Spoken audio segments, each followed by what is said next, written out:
আসসালামু আলাইকুম সবাইকে। কেমন আছেন সবাই? চলে আসলাম সকালের একটি লোভনীয় খাবার নিয়ে। এই খাবারটা সবারই পছন্দ, বিশেষ করে আমার তো খুব পছন্দ। আসেন দেখি কিভাবে এই খাবারটা তৈরি করতে হয় বা প্রসেস করতে হয়।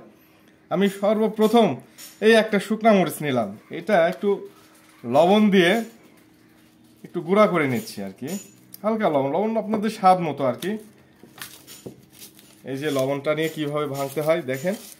এই লবণটা নিয়ে একটু করে নিলাম, তারপরে একটু পেঁয়াজ দিলাম, হালকা একটু পেঁয়াজ দেওয়ার পর একটু কাঁচামরিচ দিতে হবে। কাঁচামরিচটা দিলে কি হয়, একটু সুন্দর একটা ফ্লেভার আসে এটাতে, খাইতে একটু বেশি ভালো লাগে আর কি। এই তো, যে জিনিসটা না দিলে স্বাদটা অপূর্ণতা রয়ে যায়, এটার নাম হচ্ছে রসুন। রসুন একটু দিয়ে নিলাম। এই যে আমার এখানকার খাঁটি সরিষার তেল, হালকা করে একটু দিয়ে নেব। সরিষার তেলটা দিয়ে দেখেন কালারটা কেমন আসছে, খুব সুন্দর। এটাকে বলা হয় করকরা ভাত। করকরা ভাত বলতে হচ্ছে বাসি ভাত, আমরা এদিকে করকরা ভাতই বলি। এই করকরা ভাত মাখানো খুব মজা আর কি।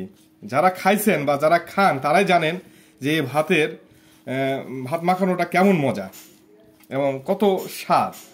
যাই হোক, আমি প্রায় সময় খাই, মানে আমার কাছে খুব ভালো লাগে আর কি। তাই আপনাদেরকে একটু এই ভাত মাখানোটা শেয়ার করলাম। আসলে এটা মানে এমন কিছু না, কিন্তু সবাই পারে জিনিসটা। তাই আমার নিজের কাছ থেকে একটু আপনাদেরকে জাস্ট শেখানোর জন্য না, জাস্ট দেখানোর জন্য এই জিনিসটা করলাম। তো সবাই ভালো থাকবেন।